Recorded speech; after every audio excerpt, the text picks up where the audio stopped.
The football rolled to a stop at my feet. I was 7.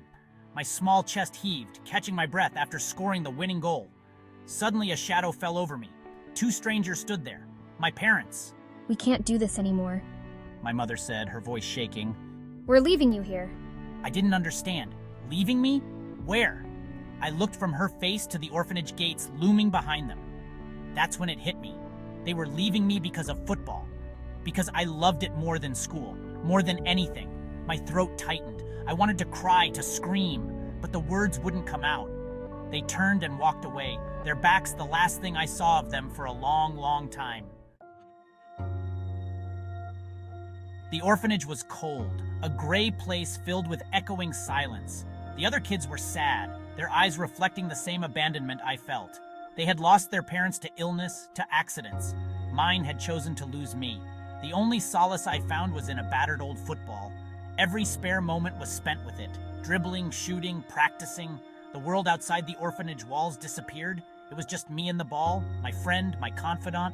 The football became my escape, my therapy. With each kick, I pushed away the pain, the anger, the feeling of worthlessness.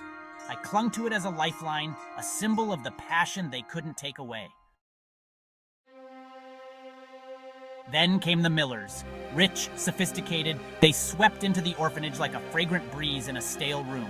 They chose me. I was their perfect accessory, the orphan who completed their perfect life.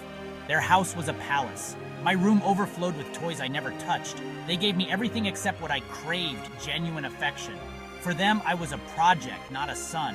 My love for football was an inconvenience, a stain on their polished world. Football is for the lower classes. Mrs. Miller would pronounce, her nose wrinkling with disdain. I was enrolled in a private school, groomed for a future of finance and high society.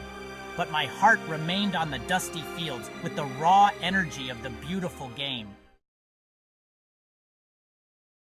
The flyer was dog-eared, passed from one hopeful boy to another. A renowned football academy was holding trials. This was my chance, my one shot at the dream. But the trials cost money. Money I didn't have. One night, I found myself staring at the cash Mrs. Miller carelessly left on her vanity. My palms sweated, my heart hammered.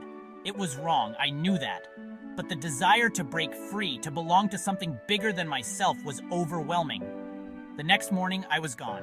I left behind the gilded cage and the suffocating expectations. I had the address of the academy clutched in my hand and the stolen money burning a hole in my pocket. It was a one-way ticket to freedom. The academy was everything I had ever dreamed of. Gritty, passionate, real. Here, I was surrounded by boys who spoke the language of football, who understood the hunger in my heart. I trained harder than I ever had, pushing my body to its limits, fueled by years of suppressed desire. The letter arrived a week later. I'll never forget the feeling of seeing the academy crest on the envelope, the weight of its contents. I was in. I had done it. But my joy was short-lived. Another letter followed, this one cold, formal. The Millers were disowning me. The stolen money had been discovered. Their act of charity had been repaid with betrayal. I was alone, but I was free. The next few years were a blur of training, matches, and victories. I lived and breathed football, dedicating every fiber of my being to honing my talent. Every win was a validation, a defiant roar against those who doubted me. I rose through the ranks, from the youth team to the reserves, and finally to the senior squad of a Premier League club. The boy who had once kicked a ball around a dusty orphanage courtyard was now living his dream, playing against his idols, cheered on by thousands, but even amidst the roar of the crowd, a part of me remained empty. The void left by my parents, the longing for their love and acceptance, never truly faded. It happened after a match.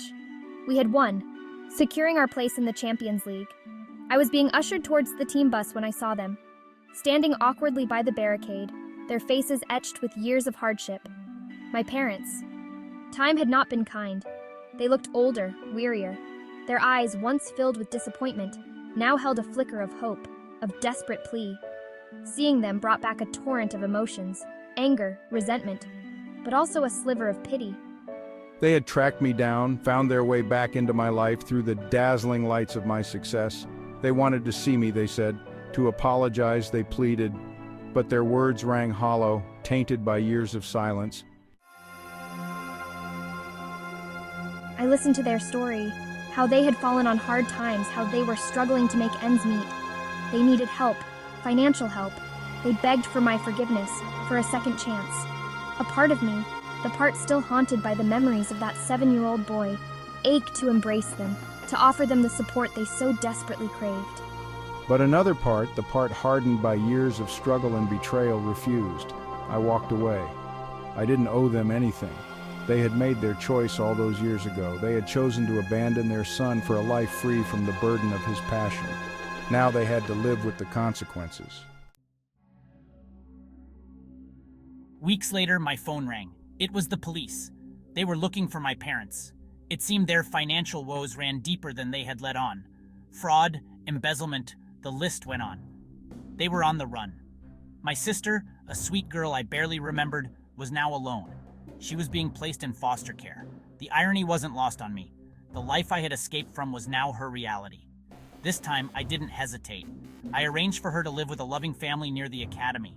She needed a home, a safe haven. I couldn't erase the past, but I could ensure her future. Looking back, I realize my journey has been anything but ordinary.